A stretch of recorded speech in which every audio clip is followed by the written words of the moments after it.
Hello, all, and welcome. Thank you guys for joining us for what is going to be, no doubt, a very, very special show. As you can see, we've gone all out today, so I hope you guys approve. Hope you like it. It was a lot of fun to get dressed up for this. But before we jump into it, let me introduce and say a warm welcome to my co-hosts today. We have got Salty Texas C. How are you doing? I'm doing all right. I wanted to quit watching this, but I couldn't leave my friends behind. It was a team effort. And I figured, this is what they're going to call me once I start talking about the show. So I figured I'd just save some people some time. Get ahead of I like that idea. I think that's a wonderful idea. And we also have a Wakizashi Teahouse. Gray, how are you doing? Oh dear. Hey, good morning from Japan. Great to be here. Great to be here on with you, with Death looking fantastic. Also the CIS, is it CIS? Normative Bigot. That's a strange name. Yeah, I get called it all the time. It's funny how that works. So do I, isn't it funny? When I say that I don't like something, that's what I get in the replies. It's fantastic. I'm used to it by now. If I don't hear that, I feel like something's gone wrong. Yes. You kind of feel a little bit left out, really, don't you? Absolutely. Yeah.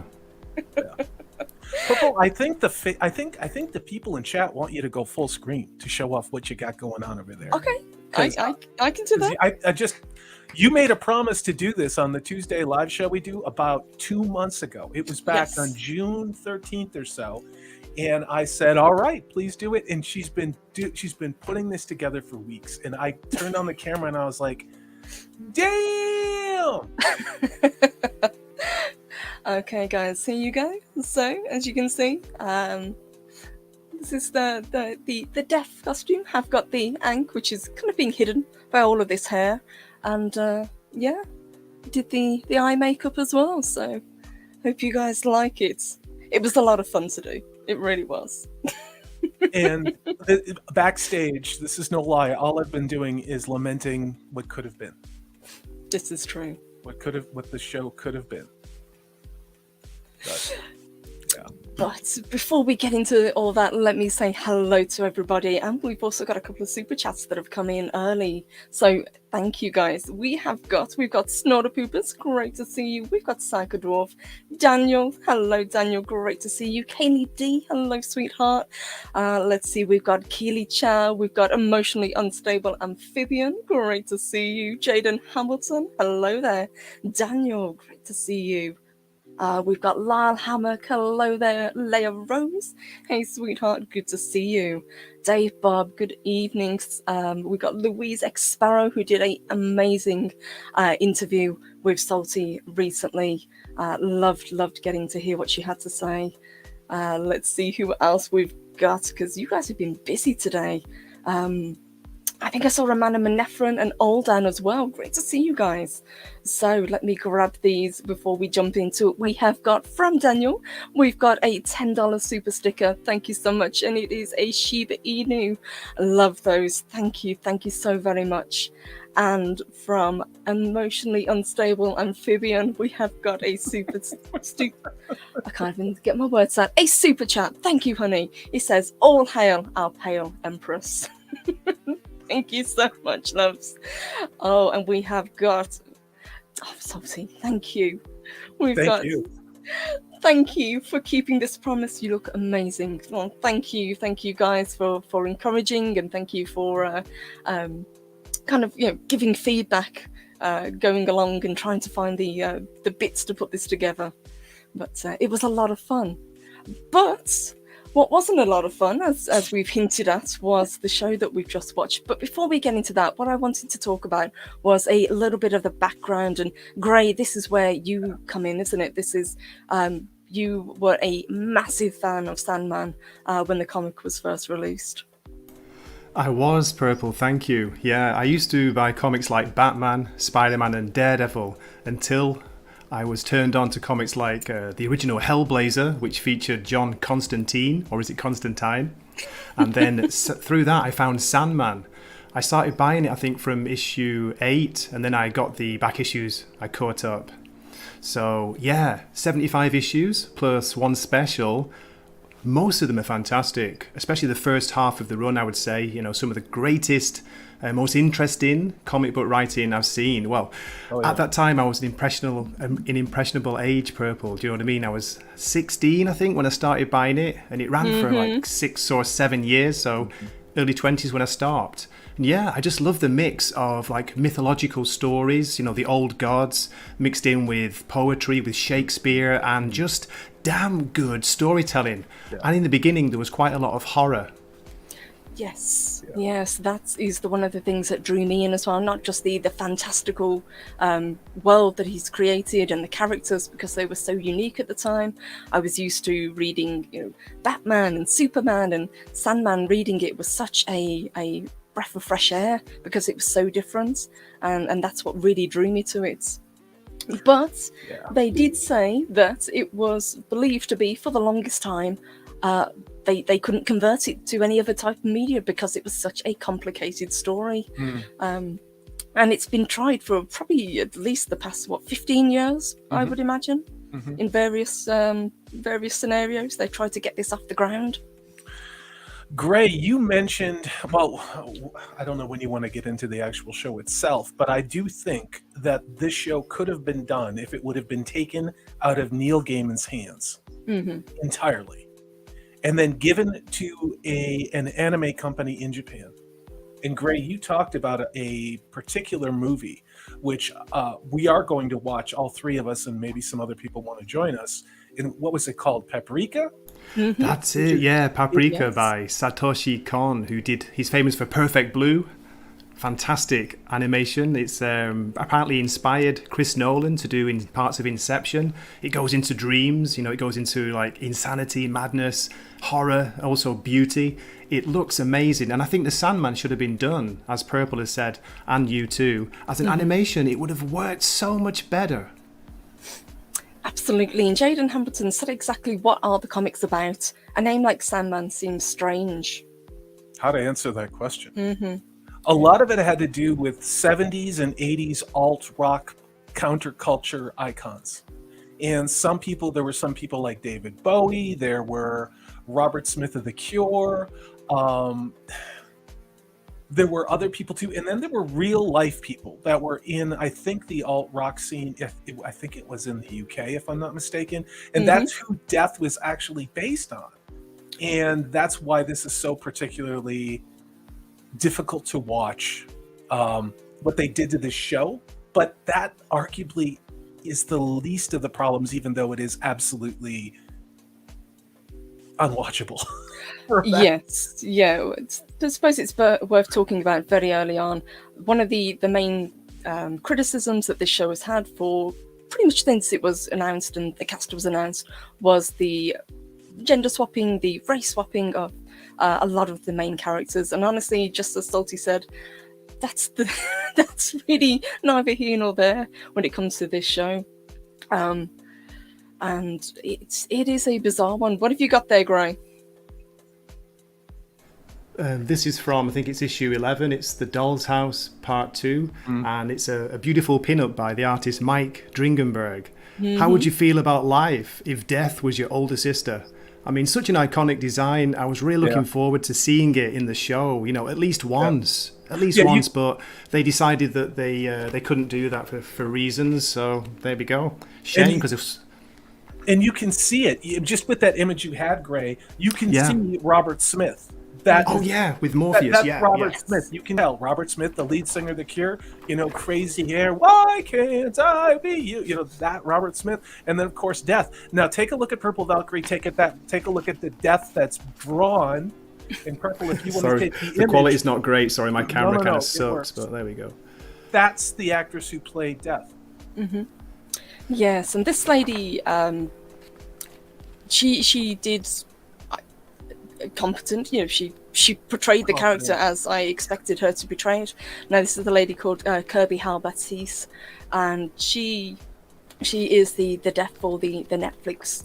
And the way that they've done this show, it is pretty much beat for beat from the comics. So great big chunks of the dialogue they have taken and given to the cast. The problem is that the cast do not seem to know what to do with this very flowery dialogue and very over the top themes.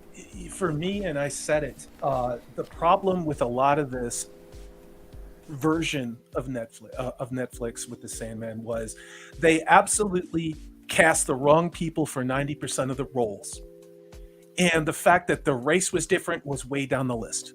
The actors and actresses themselves were entirely wrong. They did not in any way portray the spirit of what was in the graphic novel in any way. It was distracting. If you want to play these games of identity politics and casting people for some reason, you cannot tell me that who they cast for Death was the best person to play Death, because quite literally, in my opinion, that was one of the worst performances I've seen on streaming ever. It had nothing to do with that person's race. It had to do with the fact that the dialogue was wrong, the direction was wrong, the delivery was wrong. There was nothing about what Death should be. In Purple, you had some very specific criticisms of why you thought that as well. Yes, it's not enough to have these lines and act the lines. You need to understand the character, and from what I'm getting from a lot of these actors from this show, they aren't familiar with the source material. No, it felt like a play to me. It was like actors coming on and off the stage, delivering the lines, and then leaving again. Yeah, it was. Combine that with the pacing problems of this show, and you have to look long and hard to finally find an article that repeats exactly what we're saying, but we found one. And the problem with this show is the pacing is number one. I think there's a lot of people that'll tune in for the first 2 episodes and go, oh, look, this is kind of spooky and gothic and Victorian, and then they don't realize that the bait and switch happens in episode 3. And Exactly. Yeah, and Gray, you were heartbroken, and there's no hyperbole here. This meant a lot to you. And I know. At the end of the day, it's only a show. It's only a show based on a comic, and as people will tell me, and I know we still have the comics, which are fantastic. I tend to reread them every couple of years. I'm not a complete and utter Sandman nerd, but it was an important thing to me, an important part of my life, and it got great memories from it. What you were just saying about the performances, that nailed it. It felt like they were just reading the comic book lines. There was no delivery. There was no passion. There was no even thought. It was just sounded like, you got the impression that they didn't even know what they were saying. Or like, what is this all about? They didn't Do you know what I who mean? their character was. No. None of them did. Yes, I just grabbed this super chat from Savage Bat. Great to see you. He says, how can it be woke if you're asleep? 100% Batman approved. Thank you, honey. Great to see you. Good morning.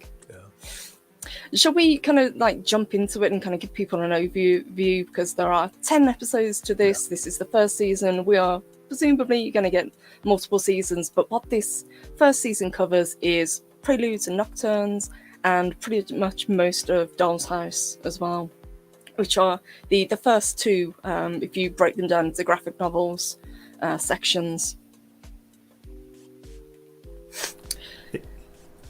Exactly right. Sorry, can I just say very quickly for people in the chat who are not sure of the history of the character, very, very briefly, Neil Gaiman reworked an existing Golden Age character called the Sandman. He used to wear a gas mask and go out and fight, criminals, and he would sprinkle sand on them. And he had a gas gun, a sleeping gas gun, to put the criminals to sleep. This was then reinvented by Jack Kirby, I think, in the 70s for a short 6-issue run. There was another Sandman who was... had a red and yellow costume. He was pretty cool. And then Neil Gaiman was told, he was given permission to rework the character, to bring out, just reuse the name, that was all. All he had to do was reuse the name, but he could make an original character. So he chose the personification of the god of dreams. Sandman is one of the Endless. There are maybe 7 members of the Endless, including Death, Despair, who you see in this series, Desire, and Dream. I think they're the 4 main ones they covered, isn't it? Yeah, they're the 4 that we actually see this time. There is Delirium, Destruction, as well. They also added boredom. Boredom Destiny really was stole the last one, yeah. Boredom. Yeah, really boredom. I forgot about boredom. They should have called the boring man, not the Sandman, because this was excruciating. It really was. And Gray, I remember talking to you after you watched the first episode, which is called Sleep of the Just, and you were feeling optimistic about it, weren't you? I was positive. You know what I'm like, guys, you know me by now. I do try and look on the positives, and I find the positives, despite the pacing issues, which were already there in the first episode. Oh, yes. It did look very good, and I liked the look of Tom Sturridge as Morpheus. He looked very thin. He was pale, almost like was it ivory coloured? He looked so good in that first episode. Yeah. But after that, he just changed, and it didn't feel like the character. It didn't look like the character. And of course, they didn't choose to show the eyes, did they, Purple, from the comic books?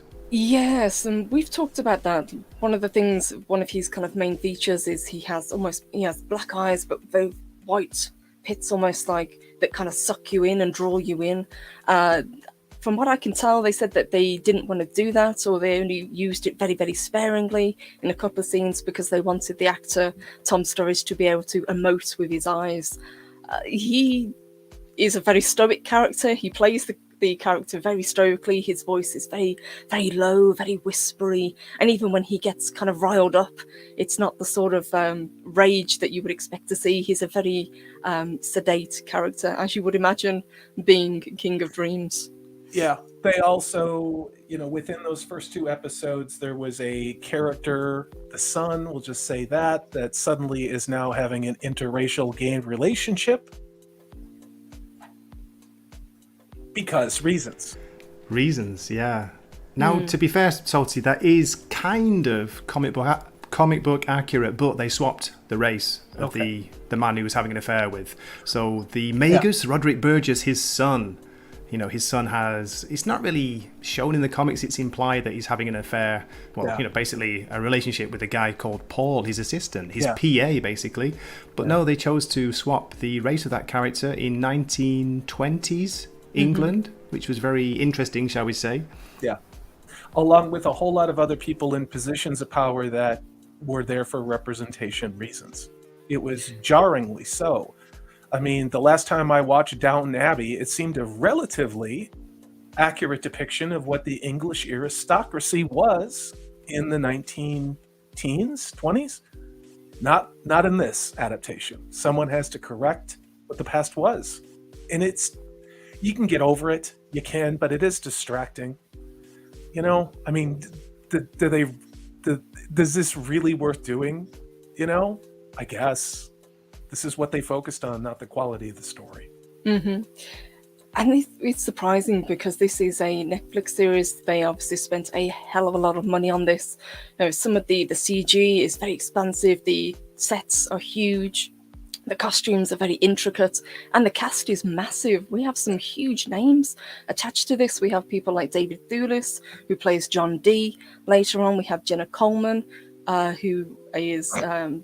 she plays actually 2 characters named the same, which is Joanna Constantine and Lady Joanna Constantine. We have Gwendolyn Christie, who plays Lucifer Morningstar.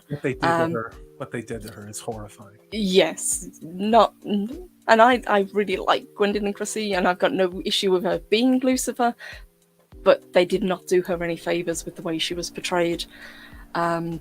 Who else did we have? We had big names. I mean, Patton Oswalt, who I am not a fan of by any means, was voicing a Raven.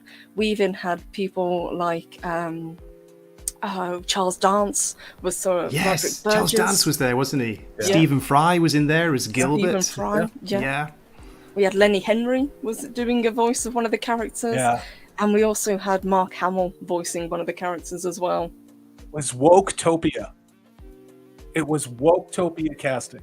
It was like everybody on the far left got together and said, how can we deconstruct your book for you? And Neil Gaiman bent over and said, have your way with me.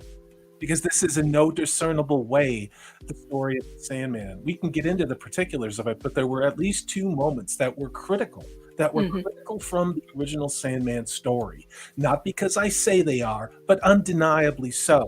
Both of them were changed, wait for it, because of the race of the actor or actress that was cast.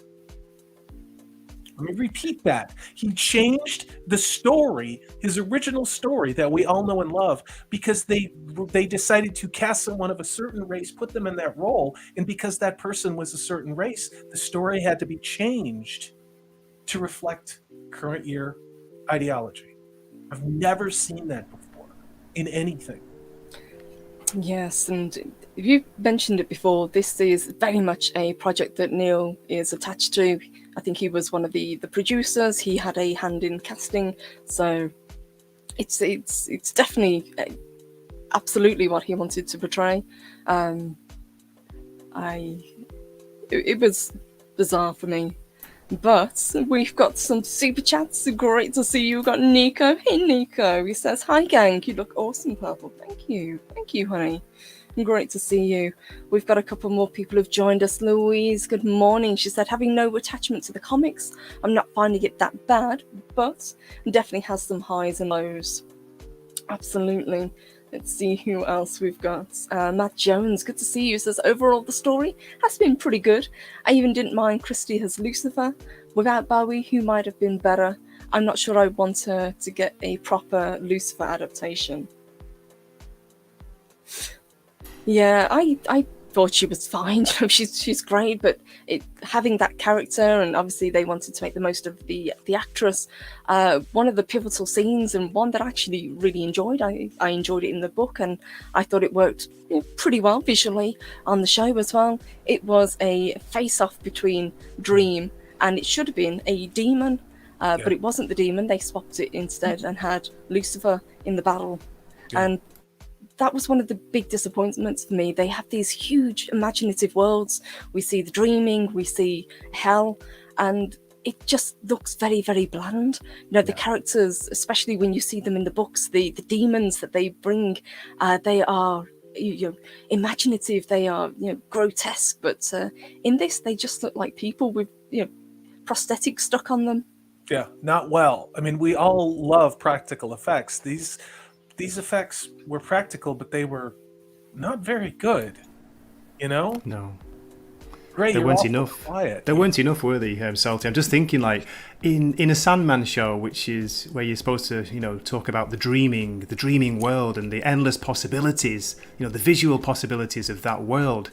They only showed very brief moments of it. Yeah. And to be honest, Salty and Purple, Sandman's castle, it looked like the Cinderella castle from the Disney World, Disneyland. Yeah. What's going on with that? Yeah, it did. It did. Let me get this incredible super chat from Daniel. Thank you, great to see you. He says, "I tried so hard to do my homework, but I couldn't get past episode 1. The first visible person to speak is Lucian, who is a comically shaven, headed black lady with spectacles, and she explains to Morpheus how the dream realm works." There's already a full... That happened to all show. Yeah. Dream, who on screen was portrayed by a Caucasian man, continually needed to be told how things were by someone who was cast to not resemble the original book character.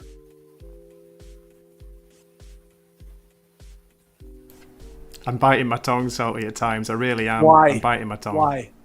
Why? I mean, I'm trying to be respectful and let you guys talk. I read the Sandman. I'm not the world's biggest fan. I mean, everybody was into this back in the day that was in the alt rock scene. You listen to The Cure, Combat Boots, used to go to mosh pits, the whole thing, right? It's what they've done to this show is it's like Neil Gaiman is apologizing for not having 2022 sensibilities when this story was wrote. That's it. That is it. And the Sandman had a bunch of second wave feminism. Now, Salty's tossing around ideology, right? No. Second wave feminism was about we're equals, and I demand to be treated with respect and like an equal. Third wave feminism is now men need to be destroyed and moved out of the way and completely removed from the equation. And they're trying to shove that into the Sandman, which was already incredibly progressive, had a lot of gay characters, a lot of surreal elements to it. And now that's just not enough. Like, they removed the fun and the surreal and the fantasy and the science fiction to put in boring, plotting dialogue with characters who were cast for ideological reasons that don't look like the comic book, but even worse, they cannot act. And they didn't act like the characters from the freaking graphic novel. So where does that leave us? You know? Yes, and this series is very much I say it's a game of two halves. So you've got the first part, which is directly about Dream, and Dream basically is captured. The wizard, who is played by Charles Dance, basically he wants Death. He wants Death to bring back his son, and if they do that, he said, "I'll release you." But he ends up capturing Dream instead, and Dream wants absolutely nothing to do with him and gives him the silent treatment. So he is held prisoner for over a century, and the world basically it falls apart, because there is no access to the dream world. People are falling asleep and not waking up. People are having problems falling asleep in the first place. It's driving people into insanity, and with Dream locked away, the balance is gone. So he is then released, and the first, I would say, 4 episodes are pretty much Dream going on what is a quest to get back his talismans, his items that he needs, his helm, his bag of sand, and his ruby, most importantly. So it's a pretty easy plot. Episodes 5 and 6, I would say, would be most people's favourites. I would say of the 3 of us, they were the 2 that we kind of gravitated towards really the like most. Any of it. Yeah. I really didn't. There was a shining moment with the character. Is it Hugh? I forget who. I think it's Hugh, who asked to live for forever, and so Dream, Morpheus, meets with him every 100 years, and you watch this progression of someone that was mortal who has been given immortality, in the highs and the lows and all the things that happened to him. The actor who was cast to play that role lit the screen up. Yes. And it was only when in those scenes when he met with Morpheus that it was like, oh, this is cool. And then it was over. It was over all too soon. Yes, Hobgoblin was a fantastic character, and he's played by the actor Ferdinand Kingsley, who is actually the son of Ben Kingsley, which explains why he's such a great actor. But he really, really sunk his teeth into this role. You could see the chemistry that he had with Tom Sturridge, and it was great. It was great to see, and it was a lot of fun. But this was like the second half of episode 6, I believe. Yeah. That was my favorite scene in the whole series. That was from the episode where we saw Death, which was, you can say what you want about that. The actress I thought was fine in the part, but she didn't look like Death. She didn't, she had no makeup either. Purple, you made that point. There was no makeup on her. Yeah. All she had was the golden ankh or the silver ankh, whatever it was. But the Hobgoblin was fantastic. It just brought it to life. And I was thinking, okay, good. Maybe this is going to improve now. It's going to get better from here. We're going to go to the Doll's House storyline. We're going to have the serial convention. It's going to be brilliant. It went absolutely flat. It went really drawn out, long, boring. I was fighting to stay awake. I know that's ironic. It's a Sandman show about dreams. I was fighting to stay bloody awake during the show. I couldn't believe it. How do you lose the magic? How do you kill the magic from the story? I muted myself because I was yawning and yelling profanity. I was. It was just so terrible. And Gray is hiding how bad he feels about the show. Gray said more profanity in the F words than I have ever heard Gray say during the show. I think you're being way, way, way too reserved on this. There were 2 things in particular, 2 scenes that we referenced that were mutilated in their interpretation of this work. Again, both of those scenes were changed. One to insert, alternative sexuality, and the other one changed because the actress who was portraying the character from the book had that she was not, God, how the hell do we say this? She was cast with 2022 sensibilities, and therefore because of the race and ethnicity of the female character, they couldn't show what happened in the book happened to her. Do you guys want to talk about that? Because I couldn't believe this stuff. This is the first time I've ever seen it. And this is why I say, those of you who watched Wheel of Time, that's why this show is worse. Because they literally changed the story fundamentally, intentionally, because of the race of the actor who is cast to play a role. Absolutely, but let me just say a huge thank you to Lyle. Great to see you. Says, hello. I saw one scene, a conversation in a bar where some woman accuses the man of sexism, and I thought, no, thank you, I'm out. And we've also got, let me scroll down and grab it. There it is from Daniel. It says, literally, while Gray was speaking, I was trying to think of the movie that Dream's castle reminded me of. It's the Golden Compass. That's what the CGI castle felt like to me, not a dream at all. Yeah, and I've got the actual image of what the castle should look like if you want to take it. Oh, no, yeah, of course. No, I got it. Here we go. Let me bring that up. There we go. This is the world of the graphic novel. Look at the colours. That's the first thing that hits me. Look at the colours there. Where were the colours in the series? Yes, and we've talked about the casting, but what we haven't talked about is how it was filmed, the cinematography. Yeah. One, the colours seemed very muted. It was very washed out. Even the dark colours were very kind of muted. There weren't sharp black colours in the shadows that I was expecting. So it was like it had a kind of an overlay. And two, it was filmed in a very strange format. So everything seems kind of either compressed, so the faces of the actors and the bodies are kind of elongated. Or smushed out. So the actors' faces seem to change. Like they seem to get, their faces seem to get fatter, depending on the lens and what shot they're taking. And we commented on it. We were like, is this a continuity issue? Because Death was really skinny and suddenly he's got these big chipmunk cheeks and it's like, what the hell's going on? You know?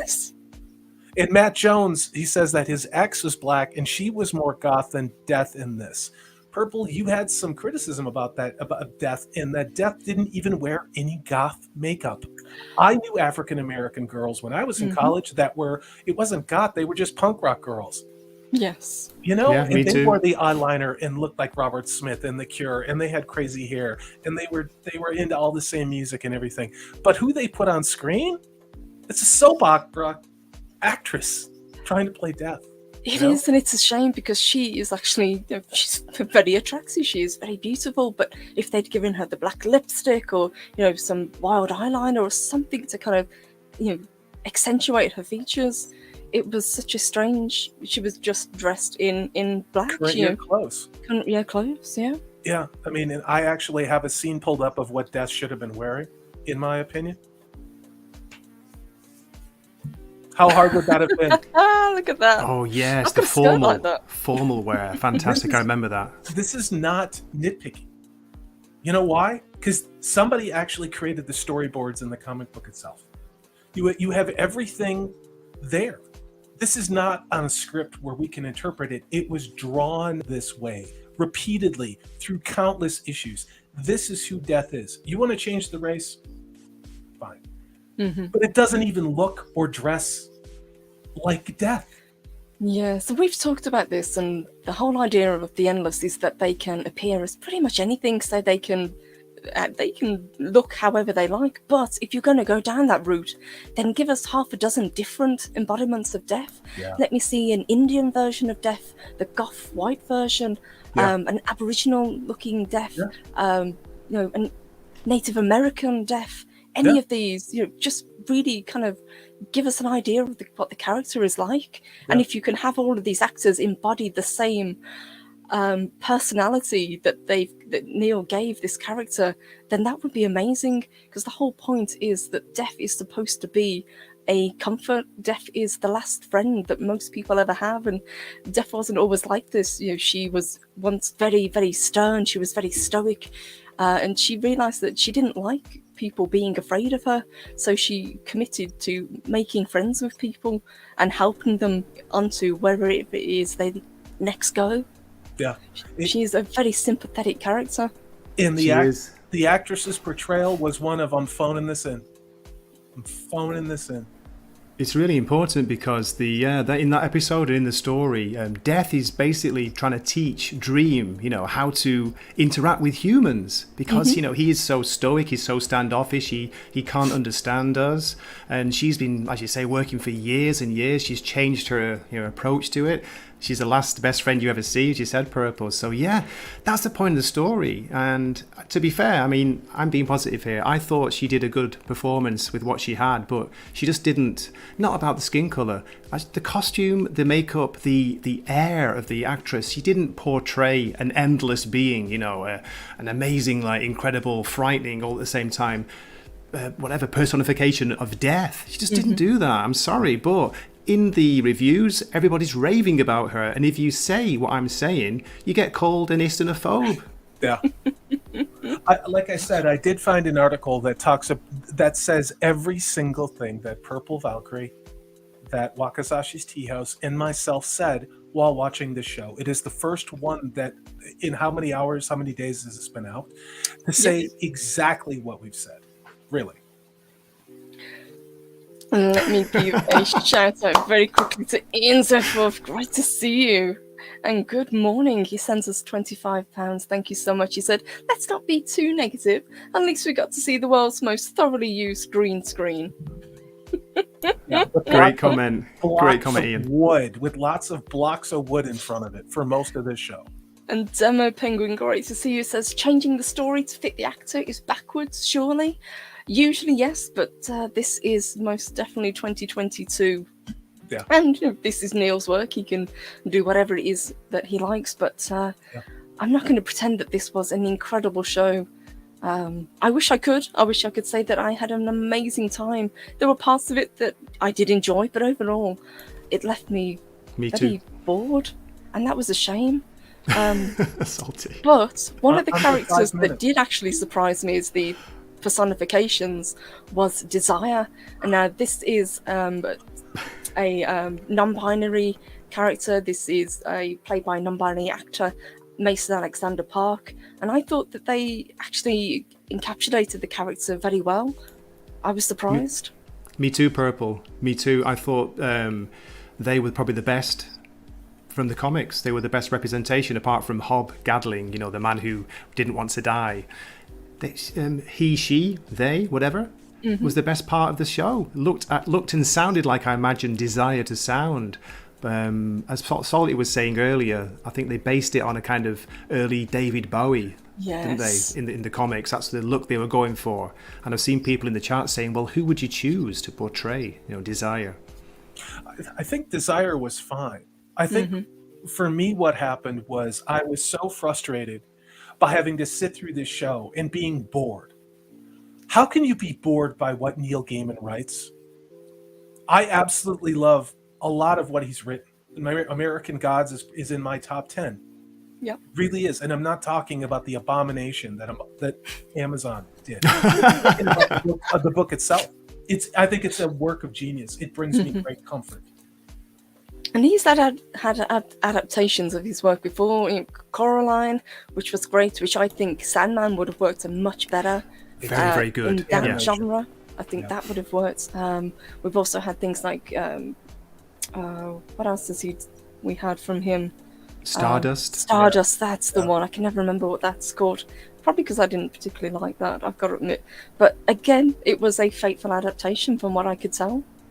And people Good seem to Omens really as well, enjoy it. Purple. A book that you adore, and me too. A fantastic book. Yes, Good Omens. Yes, with co-written with Terry Pratchett. Yeah, and having seen this show now, I am kind of worried as to what we're going to get for Good Omens, the sequel, or Good Omens 2, or whatever it is that they want to call it, because this won't be entirely from Neil's perspective. Yeah. What did you guys think about Lucifer? Gwendolyn Christie. I know I said a lot of things I cannot say live on YouTube, and not on my channel.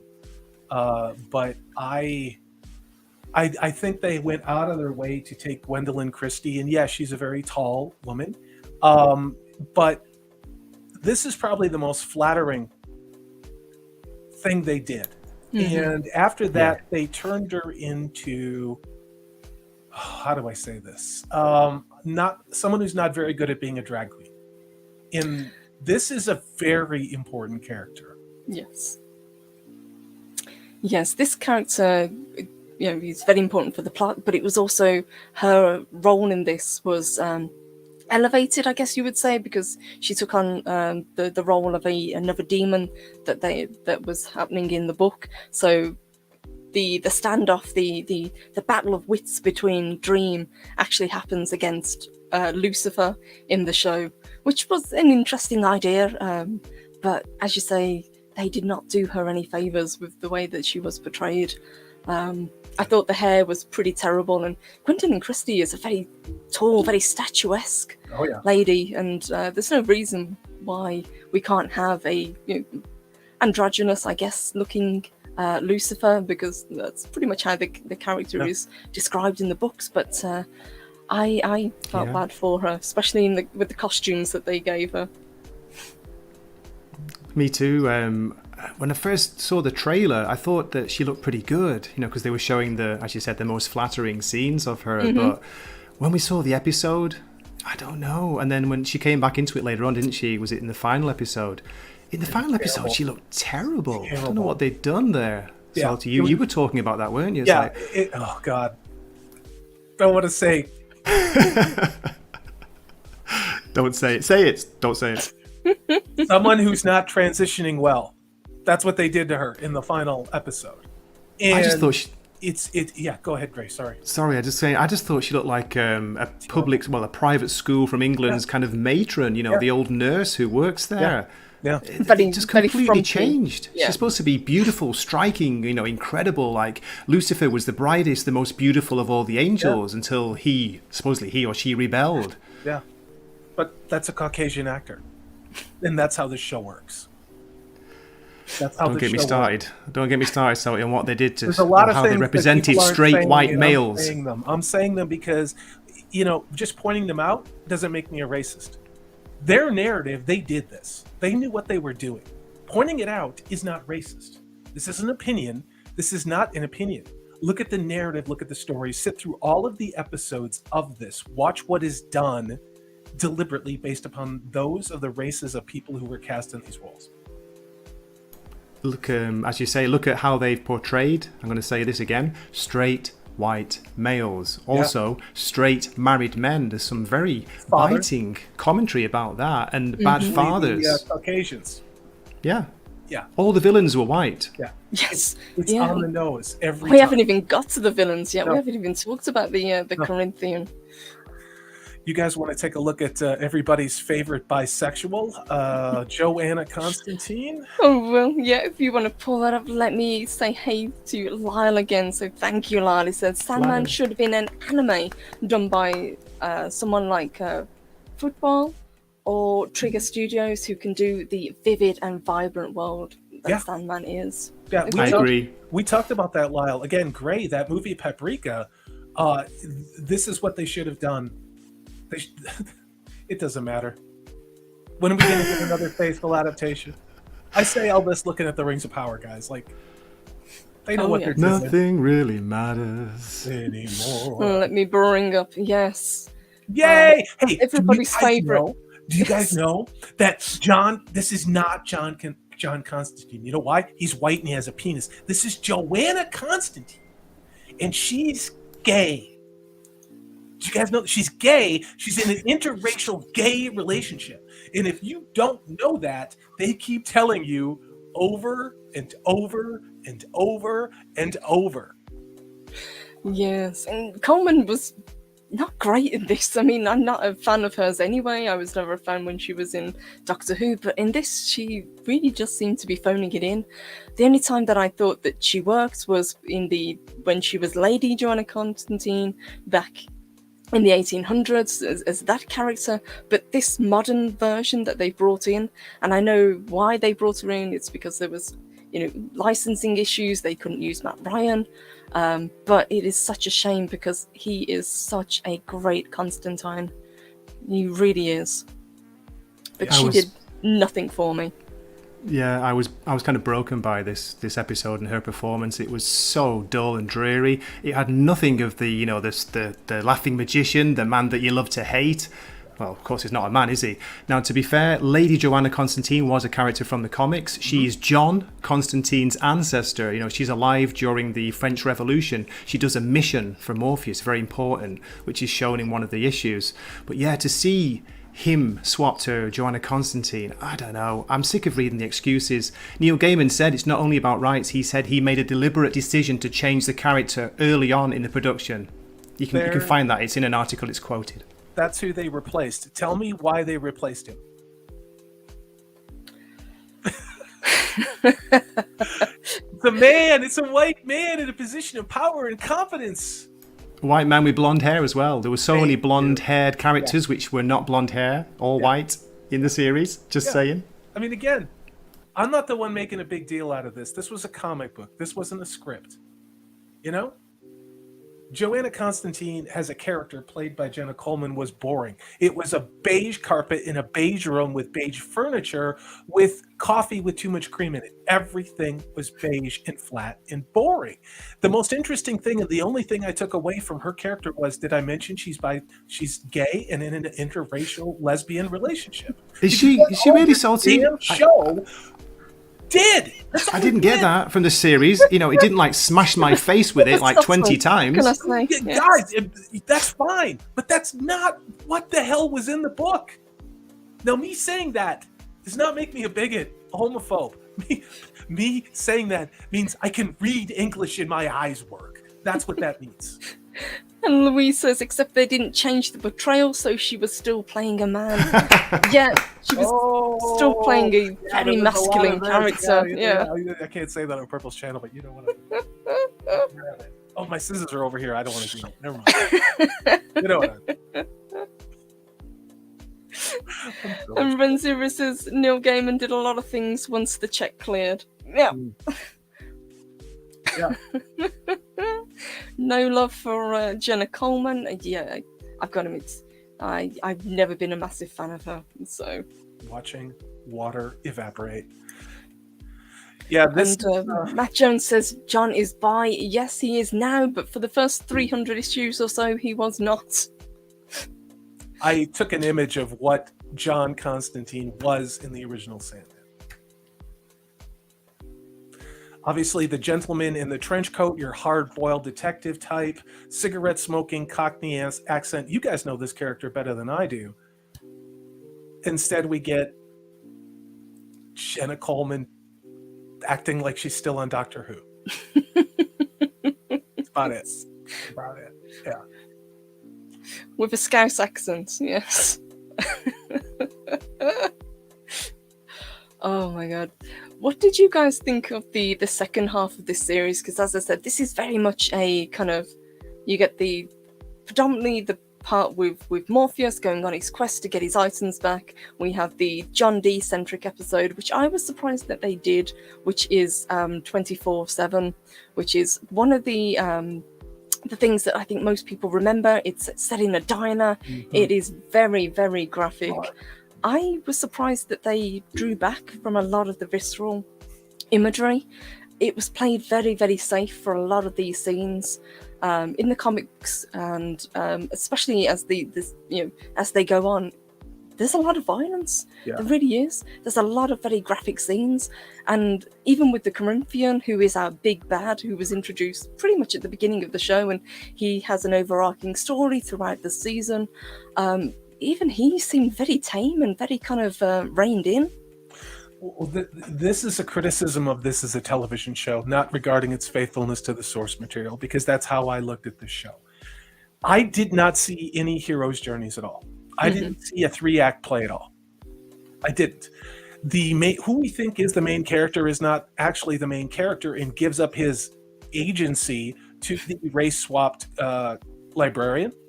And he just turns into a white man, even though this is an immortal being. He has to be subservient to who they cast to play the role of the librarian. And I have never been so bored watching something in my life. I was screaming a lot. I was, at how much I hated this show. and how much I resented having to watch the show to do the show. It really, this was one of the most terrible things that I've ever done with my life for 8 hours. And not because I'm a bigot, but because this was terrible. It was objectively the worst television I have seen. I wouldn't say ever, but it's in the top 10 worst things I have ever watched in my life. It is so boring. And how can you take this story and make it this boring? It is strange, and as you say, because they followed the story so closely, it was pretty much beat for beat, and some of the scenes were so dragged out, especially the diner scene. It lost all sense of horror, because we're so delving into these characters. There's no action, and by the time you do get the action, you don't care because the moment's already passed. I really like David Thewlis. I think he's a fantastic actor. I think he did his best with what he had with this character. But in the books, John Dee is much more monstrous. He torments these people in this diner just because he can, just to see what humanity can actually do. And it was a letdown for me. It was one of the few scenes I thought, if they're going to do this, they really have to nail it. They really have to bring across the visceral horror and the whole idea that it's very, very easy for humans to fall apart. Look at that. Yeah, look at that. Yeah, this was what they did in the comic book. And instead, what they did on screen felt like somebody who was going to junior college who wrote a script about people in a diner. And they talked about feelings. And it was a slow burn, but there was no burn. It was just slow. It was just slow. And then somebody somewhere is like, hey, we should probably start addressing race in this and socioeconomic realities in 2022. And then in the last 5 minutes, then you get the payoff. Then you get the payoff, and the sexuality changes, and then you don't really see anything, and you're dumb. Funnily enough, what I did actually find while searching on YouTube today, I found a fantastic fan-made, fan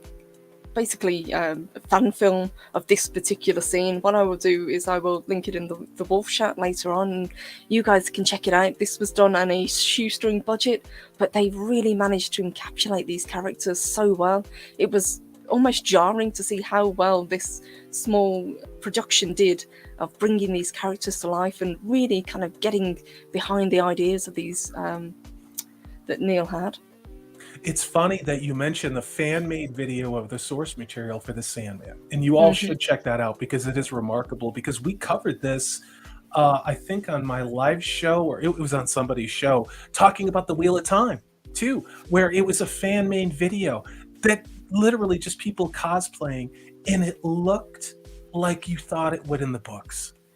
And then you have Amazon with Rafe Judkins spend $80 million to completely change what it is and not have it be the story. That's part of what the problem. Well, that is the entire problem I have with Netflix adaptation of Sandman.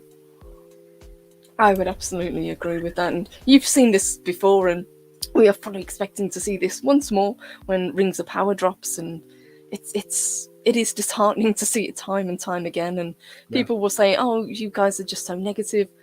We wanted this to be good. Yeah, we've been talking about this for months and months. I first did a show about this last year when I was talking about it when it was first released, and I was incredibly excited because I thought that this would never happen, because for the longest time they said it was too complex. The ideas were just too out there for them to get on screen. Me too. I've been looking forward to it like you, Purple, since it was first announced. And to be a little bit fair, because I'm all about being fair, aren't I? Neil Gaiman is, he's on record as saying he's fought, like for 30 years, he's fought against crappy adaptations of the series, of the comic, and he's totally behind this. I think he is an executive producer. I've seen interviews where he says, my casting decisions, it's very my eye, so I don't think he was 100% down to him, but he's behind all the choices at the end of the day. And I've seen quite a few comments being very fair, which is good. It's good to see that about the series. I'm glad people are enjoying it. For me, it just was so disappointing because, as I say, I was hyped up like the optimistic fool I always am. I was looking forward to it. I'd seen it happen before with Cowboy Bebop, the live adaptation of that. The anime is amazing. The Netflix series absolutely sucks balls. Just saying. But yeah, it's happened again, and it's going to happen again until we get out of this. I don't know what it is at the moment. This modern sensibility, diversity checklist, ESG scoring, insanity clown world. Yeah. It's about checking boxes. The story is completely irrelevant, and that's, I think, why I resent Sandman so much. Is I think there was a bait and switch. It happened around episode 3. That they're going to lure everybody in by doing this gothic Victorian take and putting a lot of time and effort into practical effects and making Morpheus look great. And then after you're kind of in there, they're like, screw it, who cares? Like they figure you're going to watch the series. And literally, probably the worst episode of this entire show is the finale.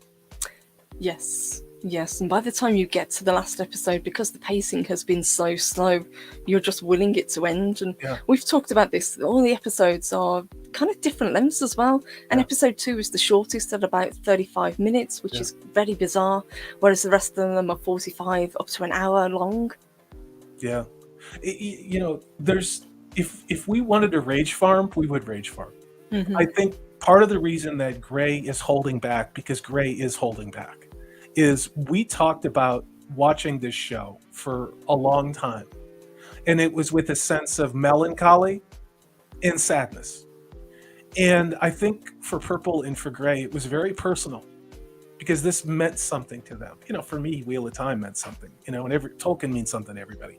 Yes. But you kind of reach a point here where you're just like, I don't ever want to watch another TV show again. Like, I don't want to say the same damn thing I do about every other damn thing that comes out. You want to be optimistic, but I'm not going to lie. You guys aren't going to lie. This was terrible. This was one of the most terrible things I've ever endured. No, if I thought that this was a good show, I would say it is a brilliant show. But I'm not going to lie to you guys. There were a few highlights, don't get me wrong, it wasn't terrible start to finish, but it was a overall very boring show. And the Sandman, of all things, should never be boring. Let me just quickly get this from Daniel again. Thank you so much, Daniel. Says, all the violence from the original diner scene was instead inflected on the watching fans' sensibilities. It really felt like they gave this to an art student, that episode. They gave it to an art student to direct who was trying to be Bergman. Like a forever movie where nothing happens. That's how that episode seemed. And then somebody's like, oh shit, we're running out of time. I guess we should cram in the parts from the story. But it was painful. It was extraordinarily painful. It was. And let me give a shout out to Aaron Briggs. Hello, sweetheart. Good to see you. She says, I've never read a comic book in my life other than some digests from Five and Dime in the 1970s. This was nothing more than a soft-core goth porn, a discombobulated mess. Yeah, but there wasn't any, hot action. It was just kind of like... It was implied. Does this thing have a pulse? I mean, you're like, is this thing still breathing? There was a lot of swearing, though, which was a little bit weird, especially from that damn raven. There was a lot of swearing, yeah. There's a kind of quote about swearing. Is it a shortcut to thinking or something? When you can't think what to say, you swear. Yeah. And this comes from someone who uses swearing as punctuation. You might not know it, guys, but behind the scenes, I swear a lot. I try not to do it on live streams. No! But I really do swear. I don't believe it! And even I was finding it jarring because it was taking me out of what I was watching. You would have some big glob of exposition, and all of a sudden, the bird would start just dropping F-bombs. Yeah. And I kept saying, I don't remember this from the book. And I know. There, Me too. As you said before, Salty, they changed key, crucial moments of the story because of the race of the actor that was involved, and it changed the whole meaning of scenes. Talk about that with the car and the guy. They made villains sympathetic because they have to, don't they? You can't have an out-and-out a straight white villain, you can, but if it's not a straight white male, you can't have an out-and-out evil villain anymore. They've got to have a sympathetic story. You've got to tell why they became this way. if it's okay with you two, I just wanted to read very briefly from one of the many user reviews on Metacritic. I don't look at what Rotten Tomatoes, because I think that's just nonsense. But Metacritic's usually pretty good. It's quite fair. They've got a mix of reviews. They go from 10, this is the most amazing thing ever, to like 0, 1, and 2. But this is an average review. Here we go. The thing is, it would be nice for a cool adaptation of a work that I've loved for so many years. So many nice ideas, atmosphere. But this is one of the wokest series I've ever seen. Call me whatever you want, I don't care. There's not a single white, straight male who's a good guy, except for Sandman himself. They swapped half of the characters, either their gender or their ethnicity. There's no reason for that. They focused more on showing and explaining little agendas than on the mind-blowing world that Gaiman once created. Precisely. I'll never forgive the change of death. No disrespect towards the actress. She's great, she did a good job. Well, I'd argue with that, but if you read Sandman, you know who Death is, and it absolutely isn't who she or it is in the series. I'm just sad. Yeah. Pretty much. And it had gray and purple. I mean, you guys were going, wait a minute, are we just seeing ghosts? I mean, all these positive reviews on social media and Twitter. Like, are we the problem? Yes. And I'm like, hell no, you're not the problem. You're not reacting this way for effect. You're allowed to not like things. The problem is there's a hell of a lot in the world not to like.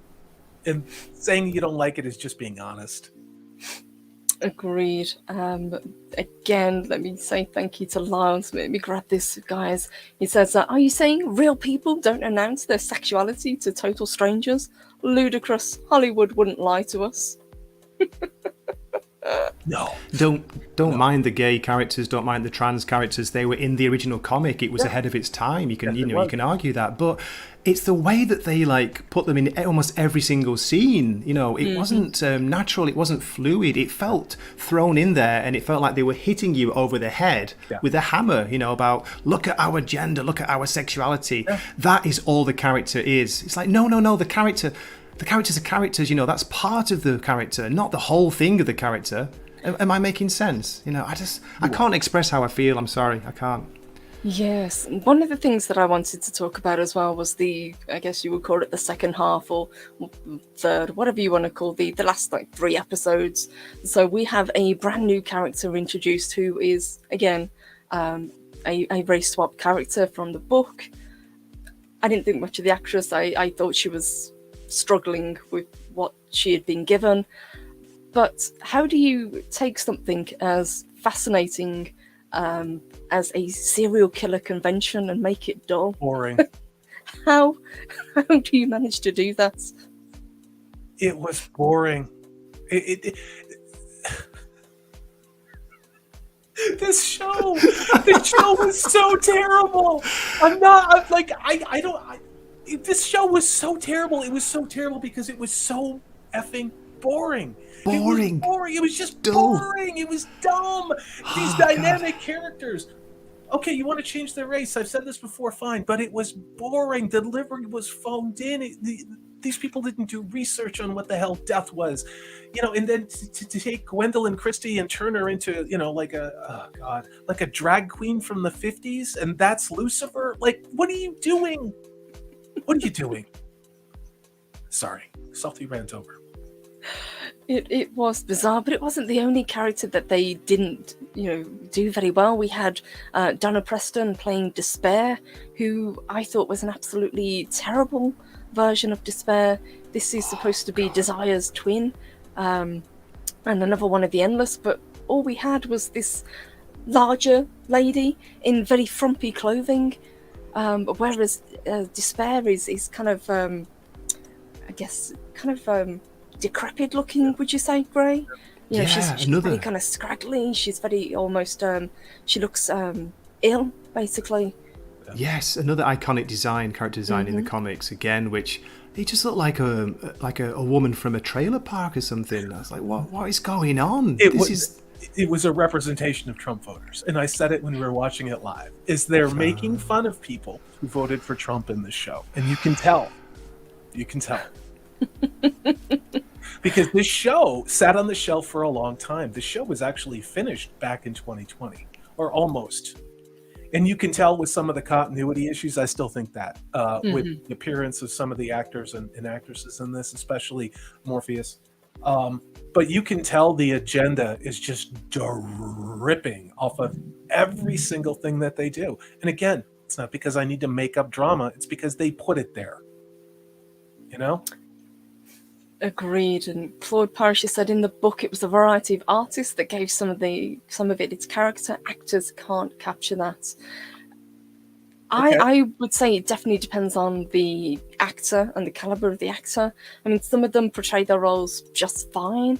Like I said, I thought David Thewlis, although probably who not I wouldn't have had as John Dee, because he is such a good actor. He elevates whatever role he plays.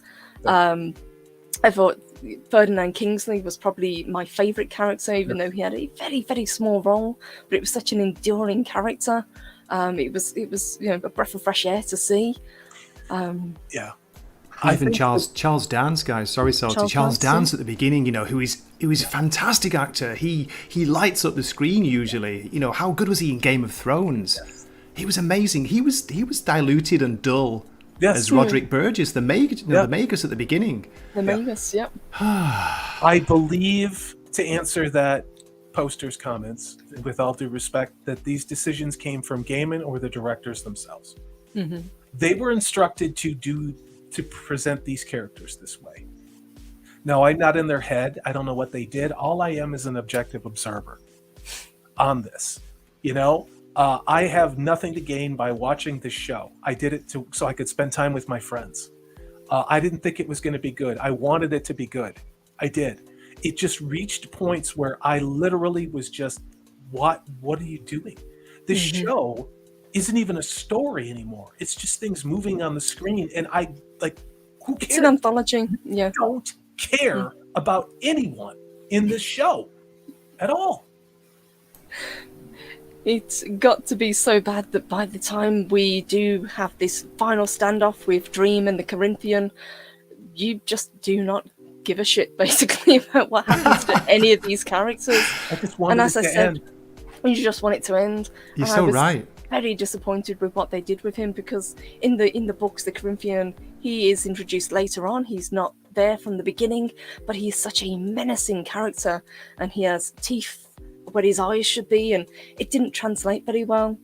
Most of the time he's wearing the dark glasses. Very occasionally he will take the glasses off, and then you see what's beneath the demonic look that he has. But I don't know, it just looked very poor on screen for me. And as the season progressed, as we got to the later episodes, the CGI, you could see it was starting to slip, especially the final scenes in hell. Yes, that's very true. You can see the budget disappearing as you got further on. Well, guys, there's one more point I've forgotten to make. We keep going back to the boredom, the dullness, the slow pacing. Yeah, this is the first time ever in my watching streaming shows. The first time I've put the speed up, the playback speed higher, and it hardly changed it. They still sounded the same. They were talking so slowly at times. The line delivery was just like, shall we, pace this slowly? It was like that. So I put it on 1.25 and then even 1.5 speed, and it sounded the same for most of the characters. Just try it. Try it, ladies and gentlemen out there. Try it at home. It doesn't change. He kept saying that. When we were watching this. This is not sensationalized. If you like this show, great. Really. To me, in my experience, this was... There was nothing entertaining. There was no story that made any sense. And I kept just remembering all the parts from the comic book, from the graphic novel, where I'm like, where the hell is this? Where the hell is that? And it was just like, what's on screen is... It just was boring. Yes. And we were kind of waiting for it to pick up, and like I said, I was really looking forward to getting to the part with the serial killers, because it was such a interesting idea. 30 years ago, this whole idea that there is a super convention of serial killers from all over the world, and once every year they gather together and they do what normal people do at conventions, but obviously they're all killers. And I thought that was such a clever novel idea, but again, it just falls flat and it is dull. Can I call out MVP? We have Maxfield von We Priestley in do. the house, and he is calling out and he is saying what we all know, which is that Purple, just wow, you are looking gorgeous tonight. Hail to you. Max. I think you Great should go to see full you. screen one more time, Purple. I do too. Take a bow. Okay, we'll go one more. Hold on. There we go. Hey, my wig's starting to slip, but you get the idea, guys.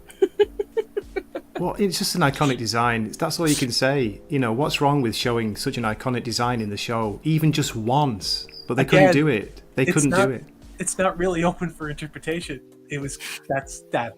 You know, like not because I'm a cis normative whatever. Just somebody drew this in a fucking graphic novel. Oh Yeah. my god. What do you want? What do you want? The next thing you're gonna do is tell me, 2 + 2 = 5, and that Yeah. communism works. I mean, is that Pretty really much. what we're doing here? Are we just training people to turn their brains off? Because that's what this show felt like. That is definitely what it feels like, and we were talking about it, while we were watching it, and I don't think I could have gotten through it watching it solo. I would have paused, I would have come back. Me but too. I think we watched it in like 6 episodes, and then the remaining the next day, and just by being able to talk as a group and do what we're doing now, actually really helped. It was cathartic getting through this, and I hate that I had to resort to that. Not that I didn't want to spend time with my friends and watch it, but because we were raging against it the entire time. If we didn't, it would have turned into depression. Which I do think is the goal of why they're making what they're doing with a lot of what they call adaptations, or based on the works of, and you know what I'm talking about. It's not just incompetence. And I think that this Netflix show... But Salty, all the reviews, all the critic reviews, all the official reviews are saying it's so amazing. It must be us. That's what I was thinking. You mentioned it earlier. I was thinking this morning, I don't know, like maybe I'm wrong. Maybe it's just me. But I came into this show wanting to love it. I'm a huge fan of the source, the comics. Same. There's also, people have mentioned in the chat, there's a fantastic audiobook. There were 2 so far, 2 audiobook productions of the series, which are great. They're really good. The acting on there is better than anything on the screen that I've seen in the series. Yeah. Yes.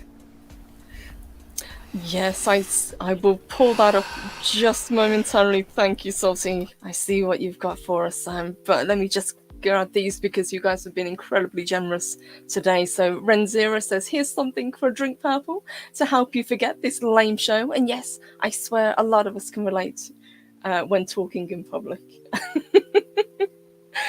Daniel says, Purple was positive about Moon Knight. Hands off. I was. I got roasted by my own chat because of it, but yeah. You really, really, really, really wanted it to be good. I really did, and I really wanted this to be good as well. Yeah. And we've got just a couple more. Let me scroll down and grab these. Ian so forth, thank you, honey. Thank you again. He says, it's like every take the director said, do that again, but be more laconic. Ian so forth, you totally hit the nail on the head. It's like, wait, whoa. You did too much acting. What I need you to do is just say these lines like you're talking to someone whose English is not their native language, and they're senior citizens. And I want you to say it slowly and without any affectation. That's what it felt like. And that works fine for Dream because he's such a stoic character. But every other character on screen, not so much. Not You're death. right. Not death. Not death. No. So I pulled this article up because, like Gray has been saying, and I'm sure this will subside very quickly, the avalanche of positive reviews, the glowing praise about how this is just the most remarkable thing ever made. It's overwhelming. It is absolutely overwhelming. I predict they will be gone once people stop funding it. That's my opinion. But this article from USA Today, it was just posted 10 hours ago. So somebody was told not to give this a negative review until the weekend was over. That's my opinion. Give it 48 hours. Yeah. No. Let it run this whole weekend and let us bombard people saying how great this is. And anyone who doesn't like it is a bigot and a misogynist and a phobe. And then you can tell everybody why. And I think this is an inaccurate headline. It is Netflix's The Sandman is absolutely gorgeous and a total failure. That's not true. Netflix's Sandman is washed out and looks like 28 days later and is a total failure. Oh, yes, totally. Good point. Now they go through all this stuff in spite of Sandman has everything going for it. It is not, in fact, a very good or great show. The series now streaming is 1.5 stars out of 4. It is a middling series made worse by wasted potential in Netflix's dollars. You guys, this is what I am saying. What this article said, it's like they were watching the show with Purple Valkyrie, Gray, and I. This is USA Today, and it was held until 5 o'clock or noon on a Monday after it got to have a run on Netflix. Must just be a coincidence it didn't run on Friday when this person had the screeners and knew what it was going to be. Would you like me to continue what it says, Purple? Please do. This is the article, not Corey, the bigot, misogynist, cis-normative problem here, okay? Excruciatingly slow and dull, if not outright boring. Sandman is a perplexing failure. This is from USA Today. Excruciatingly slow and dull, if not outright boring, Sandman is a perplexing failure. The stories that make up the comic book epic are sewn together haphazardly and confusingly, never building to discernible arcs, and not even broken down into interesting standalone episodes. The series is a pile of stories and moods randomly tossed on top of one another. Yep. And that works fine as a book, but you've got to be able to make this flow. And even with an overarching storyline that they tried to weave in with the Corinthian, it still fell flat. Yeah, I'll do this. I'll just end with this. There's a particular sadness to this adaptation. As characters from this story, based on the stories woven into the world of DC Comics, have appeared elsewhere to great critical success. They talk about Lucifer, they talk about Constantine, like you talked about, Purple. And then you've got Jenna Coleman as the gender-swapped lesbian Joanna Constantine, blah, blah, blah, blah, blah. But, yeah, look at that. That's a bad look, yeah. That's not flattering. I'll end with this. This is, again, USA Today, their official review. I tried really hard to like this Sandman adaptation, more than I have with other shows that left me so disappointed by the first few episodes. I tried because I love fantasy. And I love so much of Gaiman's other work, both on page and on the screen. I thought surely I just wasn't getting something about the Netflix series. So I kept watching and waiting.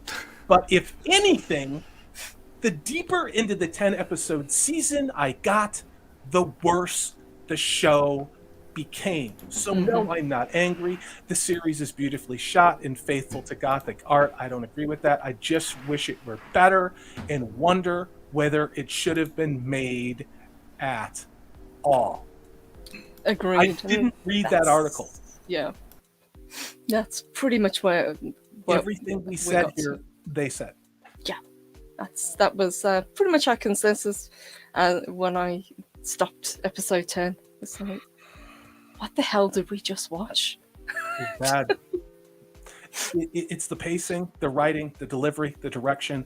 The actors that were cast were generally wrong for the roles. The stories that were changed because of the race of the characters that were changed. The taking of the diner scene and turning into this horrifyingly dumb. We made fun of it because it was just like, should we speed up? Nothing was happening. Can we skip skip ahead to the good bits, should the good bits actually happen. Spoiler alert, they really don't, because every time you think there is going to be some payoff or there's going to be some violence, which we did have a couple of times throughout, especially early on, you think, okay, they're actually going to show gore in this, but every time from then on they pulled back and cut away. Yeah, great point, Purple. That's true. It was rated adult on Netflix Japan, so I was like, okay, they're going to go for it. It's going to be kind of maybe a hard R. They're going to show, because some of the issues are horrific. They're great, they're well written, but there are some horrific scenes which I reckon you could never get away with writing today. So I was like, okay, here we go. And the diner scene was like 40 minutes of build-up to a little brief moment of some of the violence, which was changed again from the original story. And it was so dull. Like, me and Salty and Purple, we were kind of joking that it was like a school play or something. It was. It was a school play. It was one scene, one stage, one setting, boring play. Somebody was trying to channel Bergman that didn't have the talent. Bergman, yeah.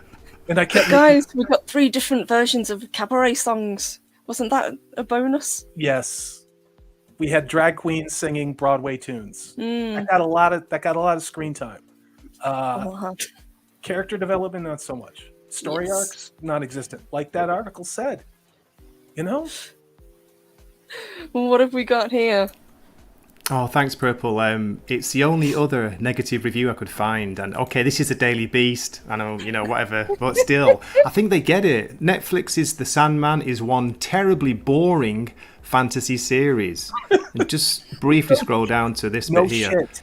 In its first season, though, it's weighed down by helter-skelter storytelling that borders on the aimless and consequently renders it a snooze. That pretty much sums it up. People are not mentioning how boring it becomes. After the first episode, it just gets more and more dull, flat, colourless. Just like, how can you take the magic out of this creation? How can you make it dull and boring? Well, they did it. Yeah.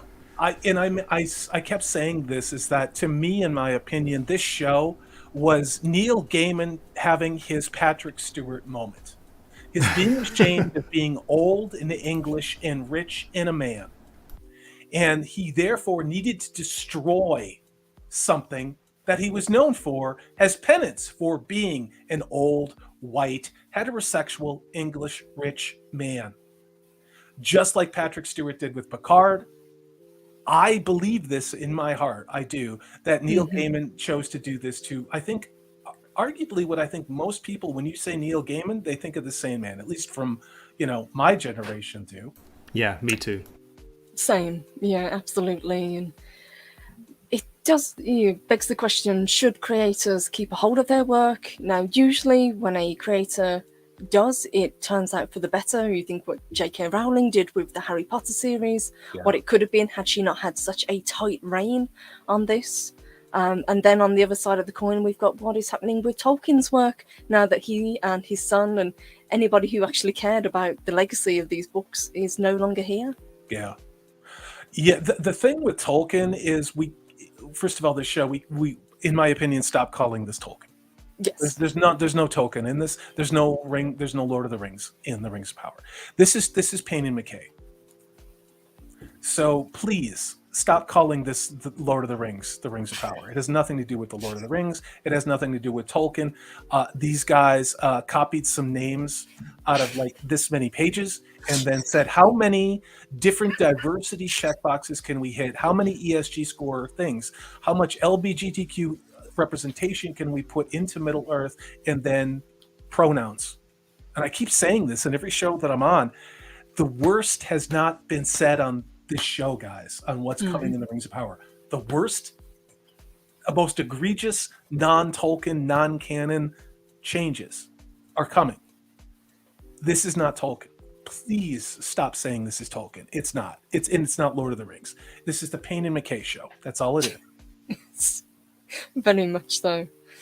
Ooh, look at that. Like you say, iconic, some of these scenes. And this is from the diner scene, isn't it, Gray?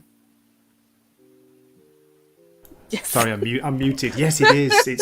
It was an overlong issue as well, a bumper issue. This one, it's issue 14, The Doll's House Part 5. Yeah. Yes. It's incredible. It's so good. It's so the way he builds up, the menace, the threat, and what happens, and they completely changed it again in the series, as you both know. They changed character moments, didn't they? Who actually, does certain things. I'm not going to give spoilers, but changed so much. They also changed a character, which I was surprised about, because they would have had the absolute perfect opportunity to do a Orange Man Bad comparison with this particular character, with the way he is portrayed and the way he looks. Daniel says to me, this is exactly like the moronic Chick-fil-A CEO shining shoes as penance. Yeah, except, Patrick Stewart was freaking Jean-Luc Picard. And the taint of that has affected, I think, a lot of people just trying to rewatch The Next Generation. It has, yes, yeah. Even Louise said earlier that she would rather rewatch Sandman than any new Trek. And I would agree with her. Yeah. Whether or not I would watch a second season of this, I don't know. But before we start to kind of wind down, guys, give us kind of overall what you thought of this, and if you can, give us a rating out of 10. Gray goes first. Gray's the man. Gray loved this. This broke Gray's heart. It did. I'm not kidding. It didn't break my heart, but yeah, it was weird. I know, to get worked up over a TV show, over a fantasy series, I know it's ridiculous, right? What am I? I'm a grown man. I'm 49. I'm acting like an 8-year-old child. But seriously, it was something that I was looking forward to. And I know it's happened before. We've talked about series that have been spoiled in their adaptations. And again, that's the word. It's an adaptation. But why make it so boring and dull? I wanted to see more of the dreaming. I wanted to see more of the wonder, the majesty, the magic, the surrealness. Like we talked about the show, the movie, Salty, Paprika, the animated movie. Go and watch that instead if you want something crazy and fun about dreams. Yeah, the three of us need to watch that because I need a palate cleanser. I really do. Yeah, we should do a watch party for it. That'd be awesome. That's a really good idea. You said this, Gray, and when we were watching the show, you said, now I know what it felt like for you watching The Wheel of Time, watching something that you love be deliberately changed and mutilated and destroyed for no discernible reason. Yeah, I understand how you feel. I can see it. Maybe Purple as well. They did an adaptation of The Night Watch, The Watch from Pratchett's Discworld. I did. Did you have the same kind of feeling with that? I did, yep. Disgust and abject boredom, yes. Wasted opportunity, terrible casting, and modern-day sensibilities being injected into a fantasy setting that did not work and was incredibly jarring, yes. And no discernible 3-act play. Yes. Taking away the core of entertainment that goes back to Greco-Roman days. 3-act plays. They go back thousands of years. There's a beginning, a middle, and an end. We're seeing this more and more. There's no beginning, middle, or end. It's just a muddled mess of like box ticking.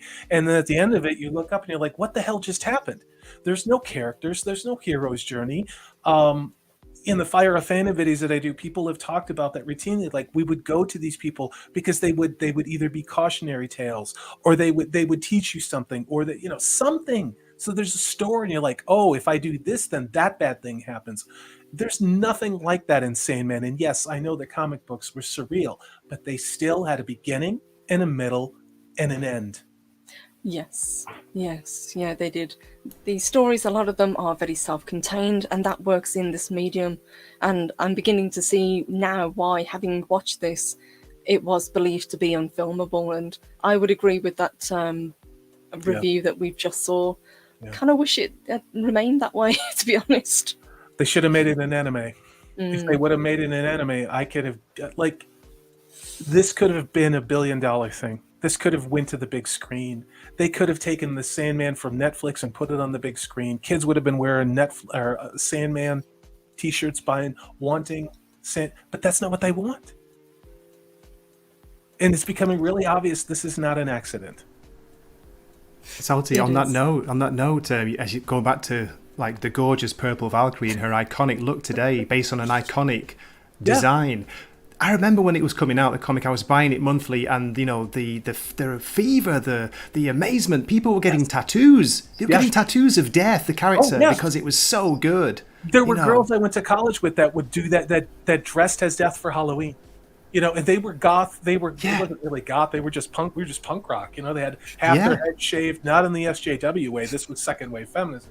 But it's like everybody passed around the Sandman comic books. Everybody knew this. We were listening to The Cure, The Cult. We were listening to the new wave stuff and to, like, you know, of course, grunge and everything else. And God damn you, Neil. Seriously. Yes, and I think that maybe this was a snapshot in time, and it's why it's become such a cult classic. I think because at the time, I think when people were reading it, you know, they were teenagers, and now it will be argued it's not for us. It's not for the people that grew up reading these books. Yeah. They're trying to, you know, bring it into a new generation, which we have seen time and time again. You know, it's these new mythical fans that they are forever searching for, but don't seem to be there. I don't think they even want fans anymore. I don't. I think we've reached the point where it's just, let's destroy this so no one has any comfort. But I have seen a lot of very thirsty people on Twitter saying how hot Dream is, so I guess there's that. Also, Neil Gaiman does respect the fans as long as they echo chamber his his words, his decisions. Yeah. So he's fine. But if you dare complain about the choice not to use that iconic image of death even once, you get branded a racist troll. Happened to me, so there we go. No surprises. He said "fuck you" on Twitter to all of us. Those are Neil Gaiman's words to us on Twitter. I did a video on this. Yeah, absolutely. And Gray. Yeah. So right back at you, Neil, because your show sucked. Damn. Yeah, listen to the mouth on Purple Valkyrie. That's what I want to hear some purple rage. Come on, do it, Purple. Purple rage. I will give my final thoughts in just a moment, but let me say hey to Silverlark. Great to see you. He sent us a 1999 super chat. Thank you so much. He says late, but wanted to say Death is looking great. Thank you. Thank you so very much. So, guys, what did I think of it? I thought it was a pretentious, overly long, plodding, badly cast show that really could have been something amazing. There was moments that shone. There were actors and actresses that really seemed to understand the roles that they were playing, but they were few and far between. There were two very passable episodes. I would say the diner, it really, really needed that extra level of gore to be shocking because it is all about the horror. And the episode with Death, which is oh god, I can't remember what it's called. The Sound of Her Wings, which is episode 6. Now this is passable. You know, Death was fine.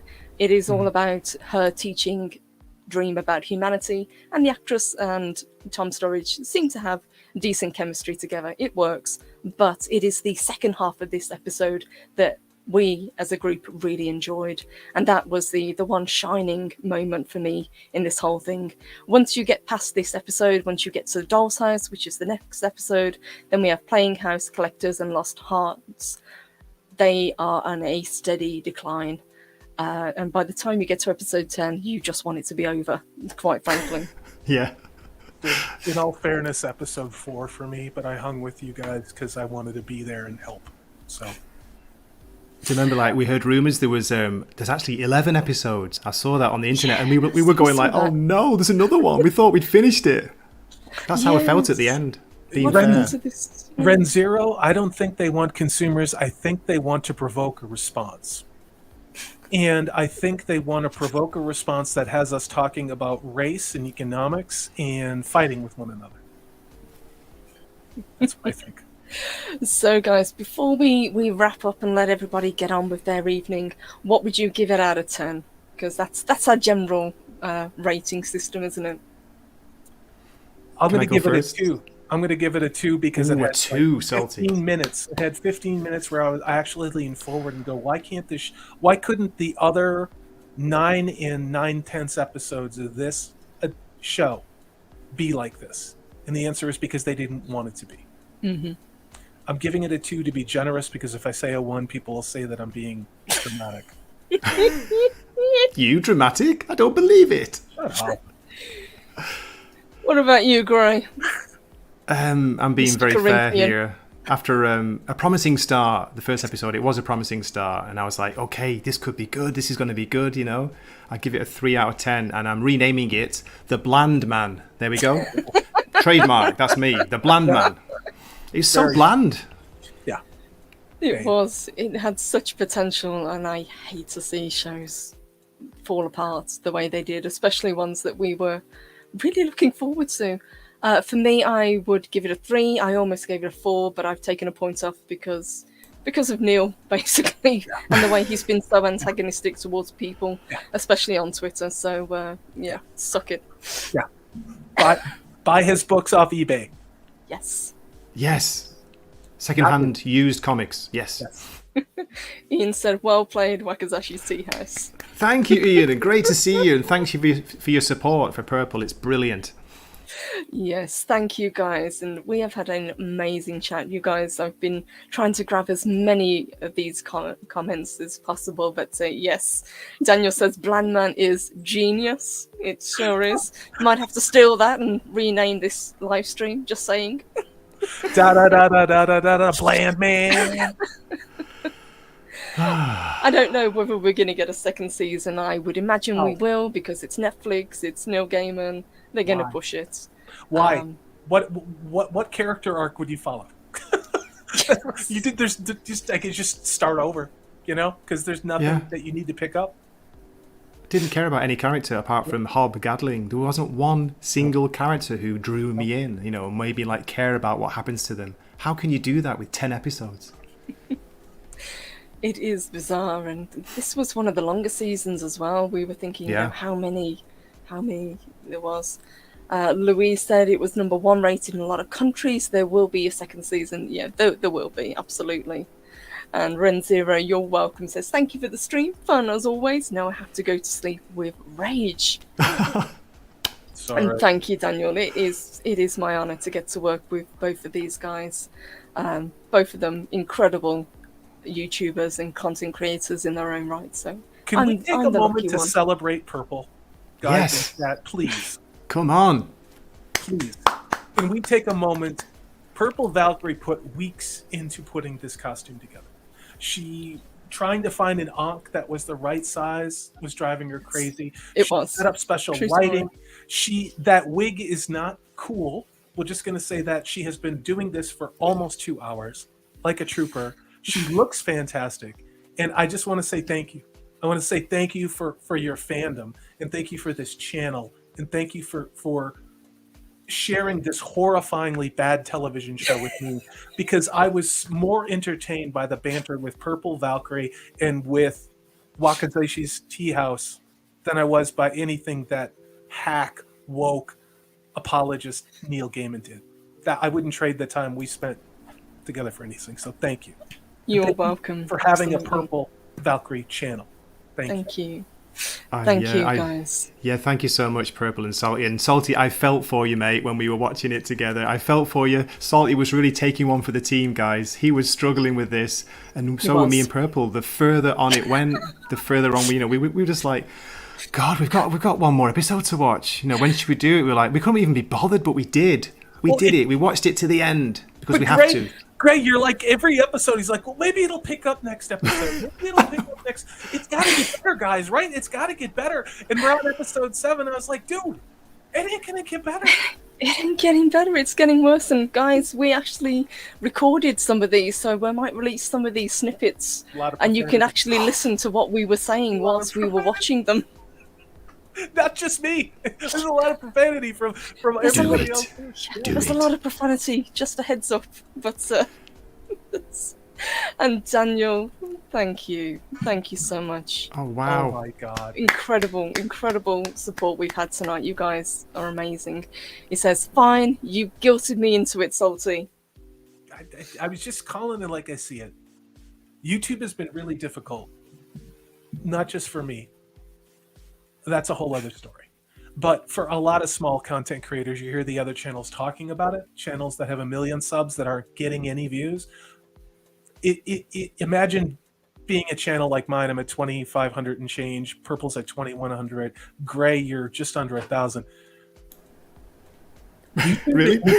You shut up. Just go with it. But you're close. You're close, Gray.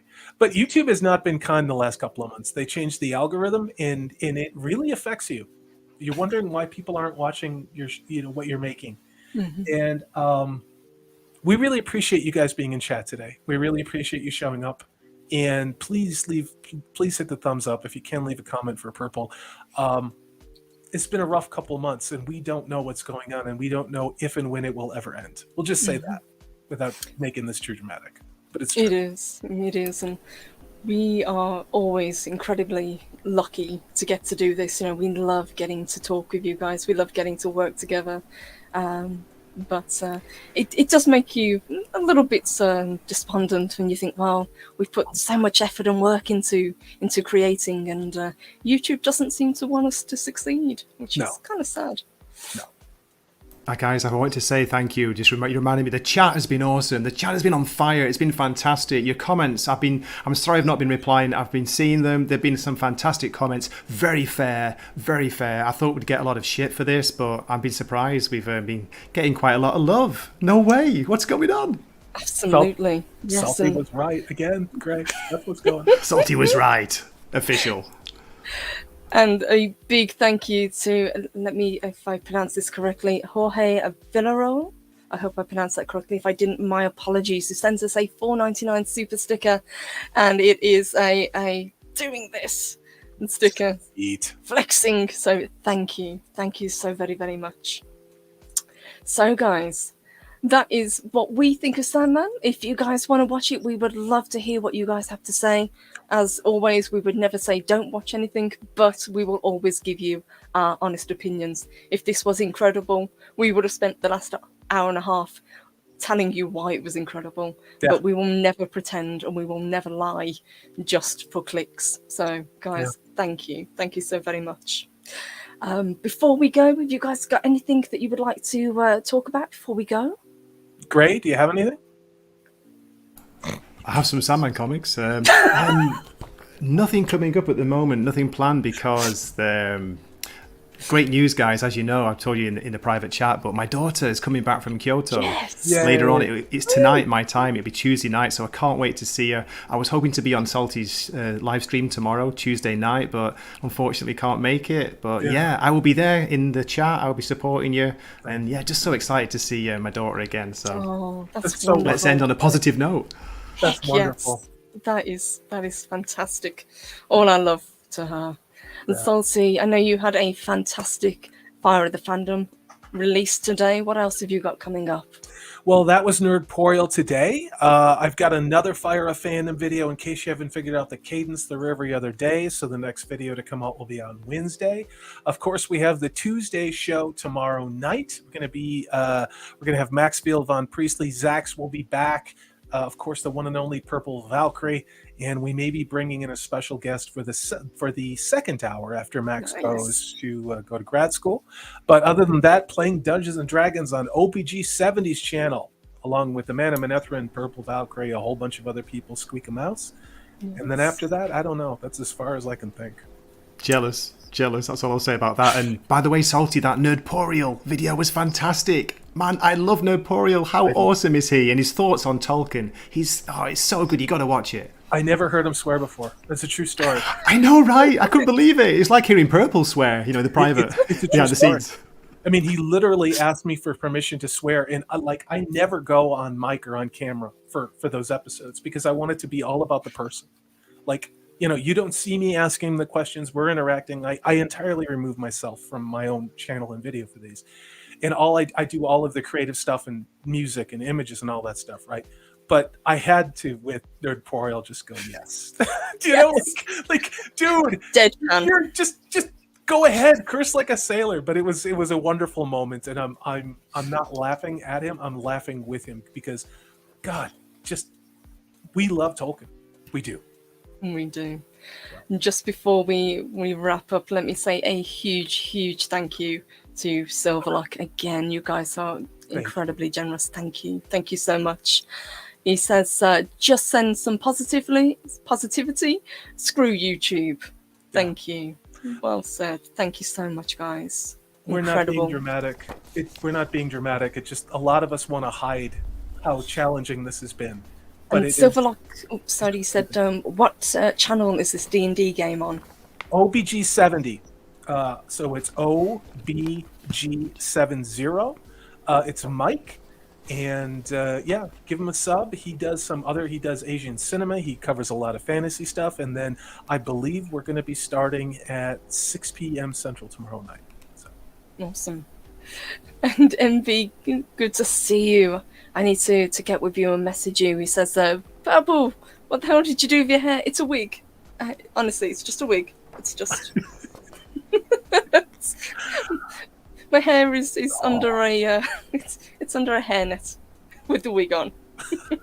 So I'll be back to being a redhead next time. Yay. But guys, thank you to my co-host for being not only incredible on this stream tonight, but for persevering and watching the show. We had an absolute blast doing it. A huge thank you to you guys in chat. Not only were you on fire with the comments, but you were incredibly generous with the super chats and super stickers. So thank you. Very grateful for all your support tonight. TC says, Purple looks hot in black. I wear a lot of black anyway. I know, right? Mamma mia! That's all I'm saying. Hot in here. So never mind. I had to have a cold shower before we started, so did Purple tell you? Cold shower before I started because I saw a photo. I was like, "Oh my god, look at Purple!" She's not just doing half. She's got the whole black jeans with the correct belt, with the with everything. That's dedication. So. It was fun to do. I've also got the boots on as well, which you can't see. So I've got Doc Martin boots that I'm wearing. Nice, Docs. But guys, we will wrap this up. So a huge thank you to everybody who joined us today. This was a blast to do. It was very cathartic to get to talk about this and to say why we didn't enjoy the show as much as we hoped we would. But if you guys like it, please let us know. I would love to hear what you guys have to say. If you're not subscribed to these two gentlemen, please do. The links are in the description below. You will not regret it. I will be back probably Wednesday. I'm going to try and do a stream on Wednesday. I've got a very special guest joining on Sunday.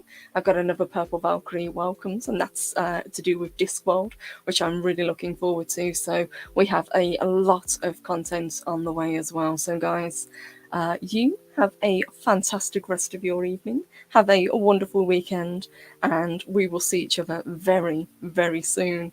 And take care, everyone. And thank you.